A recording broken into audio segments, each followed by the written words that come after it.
In Williamsburg, Virginia, in 1765, Thomas Jefferson bought a copy of the Quran. He put it in his law library, since for him, it was an inspired law book produced by one of the world's great legislators, Muhammad. From the 18th century onwards, many European and American leaders saw Muhammad as a symbol of justice and law. Napoleon was among them, as we shall see.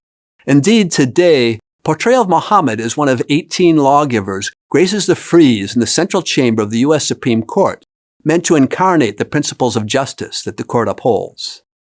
I'm John Tolan, professor of history at the University of Nantes in France. For over 30 years, I've been researching the intertwined histories of Jews, Christians, and Muslims in Europe and the Mediterranean world. This video is based on a chapter of my recent book, Faces of the Prophet, A History of Western Portrayals of Muhammad. In the book, I show that while many Europeans from the Middle Ages to today had a negative, polemical perception of Muhammad, others looked on him with fascination and admiration. Let's get back then to Jefferson's Quran. It was a copy of the translation by George Sale, published in London in 1734.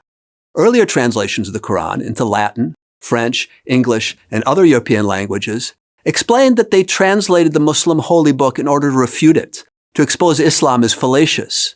Sale, on the contrary, sought to faithfully render the spirit and letter of the Quran, which he saw as the work of a brilliant, inspired religious reformer, Muhammad.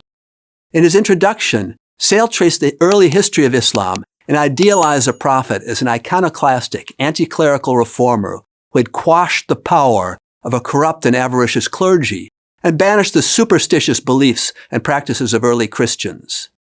They take their priests and their monks for their lords besides God and Christ the Son of Mary. Although they are commanded to worship God only, there is no God but He. Sale's translation was widely read and appreciated in England, particularly by those who sought to limit the power of the Anglican Church. Muhammad had become a symbol of anti-clerical republicanism.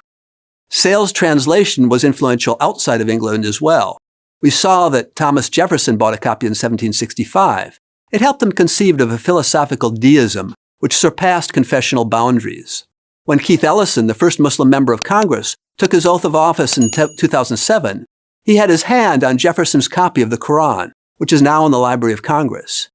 Goethe read a German translation of Sale's version. It helped color his evolving notion of Muhammad as an inspired poet, an archetypal prophet. And Voltaire cites with admiration Sale's translation.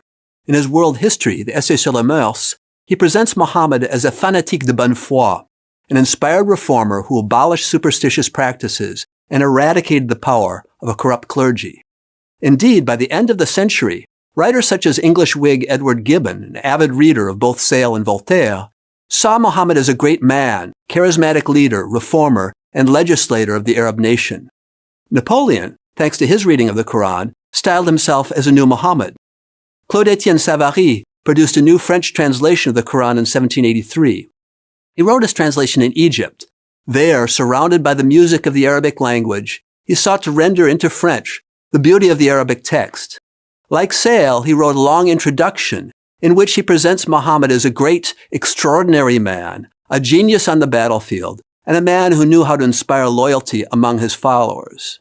Napoleon read this translation on the ship that took him to Egypt in 1798. He took inspiration from Savary's portrait of Muhammad as a brilliant general, sage lawgiver, and charismatic leader.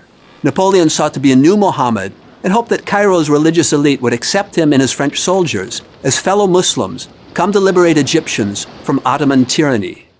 Napoleon even claimed that his own arrival in Egypt had been predicted in the Quran.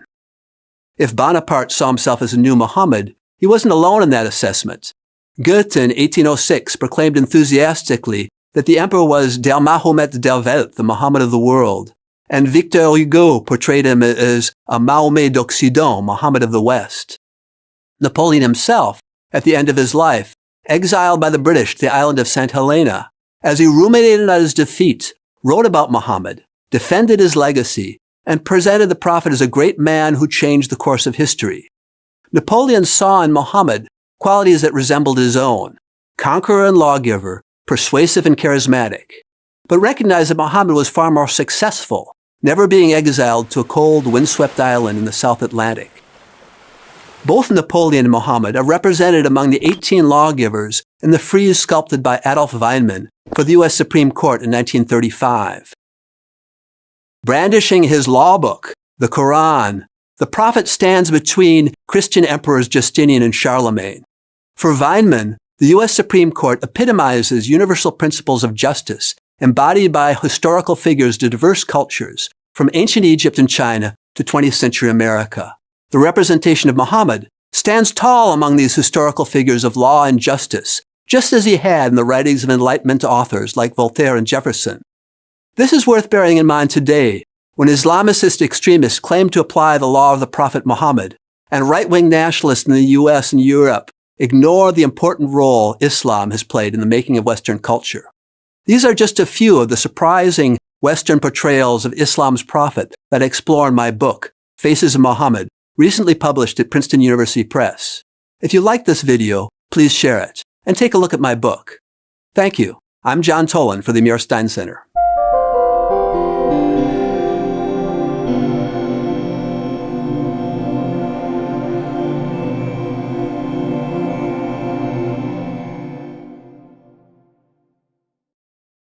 If you want to see more content like this, make sure to like, share, subscribe, and hit the bell notification so you don't miss any new videos.